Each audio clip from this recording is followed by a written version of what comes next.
Drive a Chevy. It's time for a fresh approach and a new perspective. And find the Chevy that's right for you. Find new experiences, find new roads. Chevrolet. And welcome back to High School Game Day. Certainly glad you tuned in here. High School Game Day coming to you live from the Pizza Ranch studio. Pizza Ranch with 7 locations around the state of Missouri and about to be 8. And our studio sponsor here at the Missouri Sports Network, MissouriSportsNetwork.com, where everyone has a home field advantage. Certainly glad that you've tuned in today and brought to you by Central Bank of the Ozarks. We go to the MICDS. High school football head coach Fred Bouchard, home of the Rams. Coach, thanks so much for your time today. To be here. Thanks for inviting me.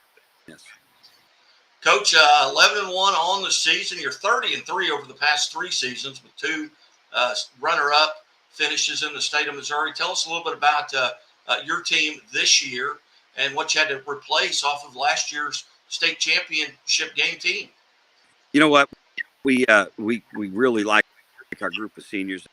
They've done a great job, and they've now year here, so they've kind of got accustomed to our system. And we've got a couple 3-year starters.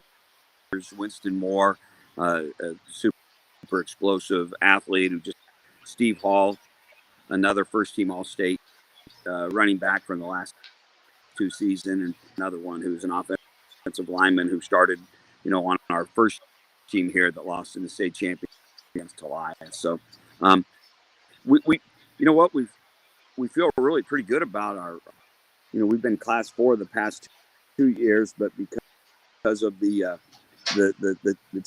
that Michigan applies to private schools.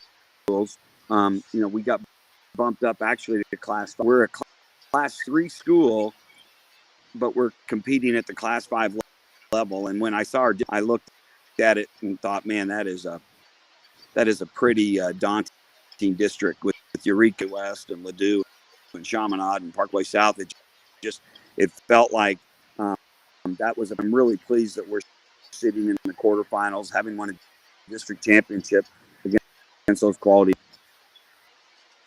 Hey, you look at that game a week ago against Eureka, 34-14. One of the most talented running backs in the state of Missouri, and Kevin Emanuel in the backfield for Eureka. How did you game plan that, and tell us a little bit about that game and that final score? He is an outstanding running back, and we obviously watched a lot of film on what he did. They're a team that's going to run the ball close to 85% of the time, and he's going to get 75% of it. Really became, this is the guy where the game sits. I saw our defensive coaches and our defensive players. We implemented a really good plan. I don't think you hold a guy like that in check, but you try to reduce the amount of damage. And then we got some outstanding plays on defense. We got a couple takeaways who's now a starting corner for us. He is our one kid that starts both sides of the ball. Caused a fumble early and recovered it. And then Cam Lester had his 8th interception of the year, Class 5. And then near the end of the third quarter, actually the last Reddick picked up a fumble and went 55 yards for a touchdown. And really that point was 21. It was 21-7, and that put us up, and that became that's going to be a tall order to score 3 touchdowns against us. We got some really nice plays from the defensive side of the ball, and then Winston and Steve just produced like they usually do. They do a good job, and the guys up front did a good ball control. They got off a couple play action passes, so I was really pleased with Brian Gould, our sophomore quarterback, who we all over for a 71-yard touchdown at the end of the first half. So those were that were made in the game. But Eureka has they have an outstanding team, and those kids are strong. They're big. When I shook hands after the game in the line, young man there. So we're again real pleased with that win. Again, visiting with MICDS head football coach Fred Bouchard. And, Coach, now you've got Cape Central in front of you. What do you know about about this team coming out of Cape Central? I just think anytime you're in the quarterfinals, you're playing a team that has some wherewithal. They've had, when we looked at that district early on, Jackson's down there, and Jackson's just had a great run for really the last decade, but the last 5 years has been really outstanding. Poplar Bluff ended up beating Jackson in the district. It's kind of an upset, and then Cape Central beat the team that beat Bluff in the championship. So we just feel like this is a pretty seasoned team. They're 9-3. They've caught some great momentum near the end of the year, which is always and they've really played a good stretch of football the last half of their football season games. Some of them overwhelming near the end of the regular season, but then in the district semis beating Oakville, the district championship beating Poplar Bluff. Those are two quality opponents. They're explosive. They have a nice sophomore running back.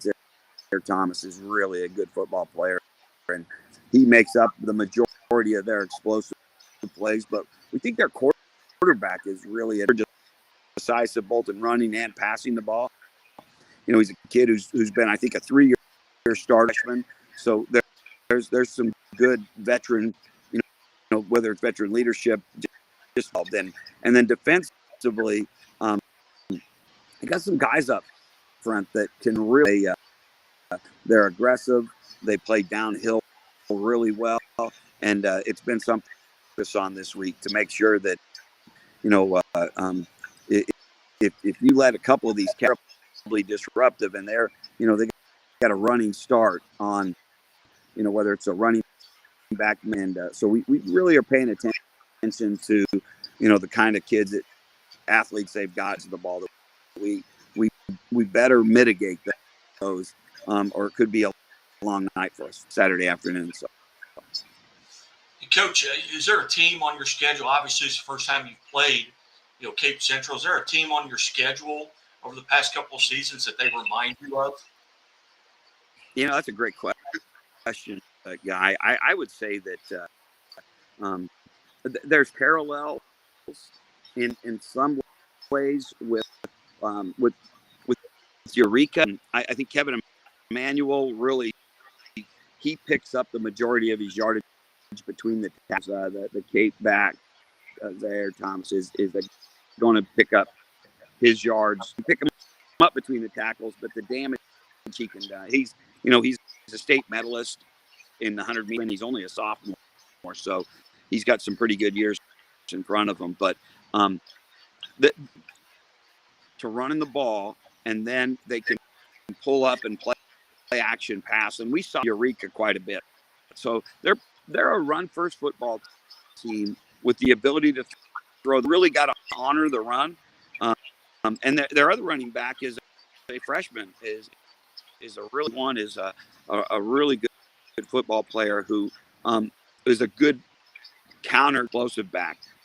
And then the quarterback comes up, and whether it's on an RPO or whether it's just a pass, you've honored the run so much that you really have to be aware that they can pop athletes on the perimeter. So I would say, Eureka is one of those teams that but also there's going to be always a nuances and difference between those. Come Saturday at 4:00, if the Rams come out on top of this game, are you going to be able to point to maybe one or two stats where you feel like you won the game? Whether that's time possession or turnovers or penalties, or what are one or two stats that you're going to have to point at that you're going to have to control?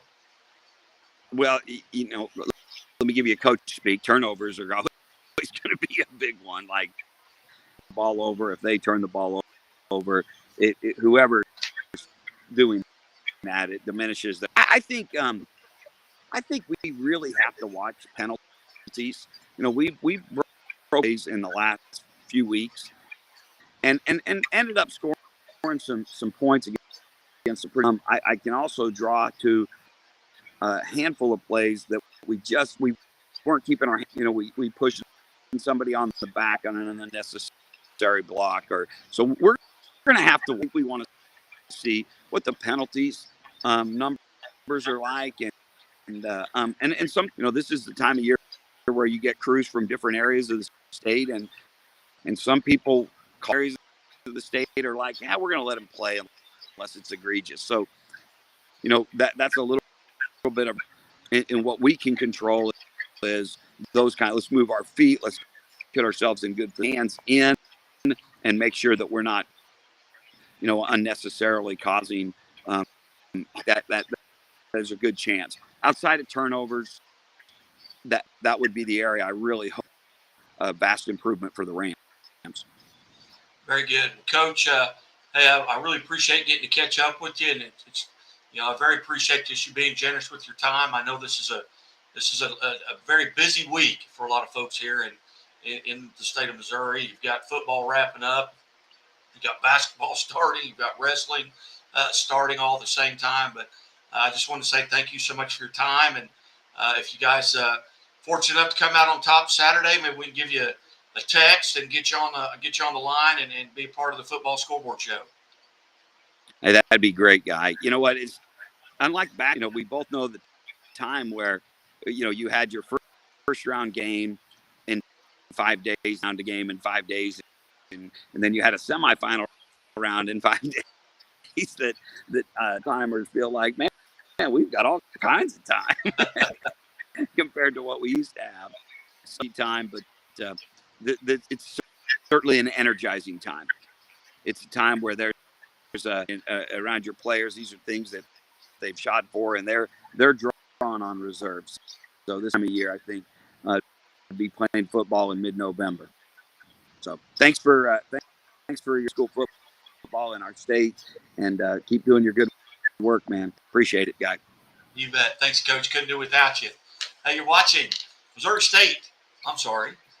Missouri Sports Network here at MissouriSportsNetwork.com, where everyone has a home field advantage. And as always, the Missouri State Highway Patrol reminds us, take that 3 seconds and buckle up. It's 3 seconds that could save your life. Be safe, be smart,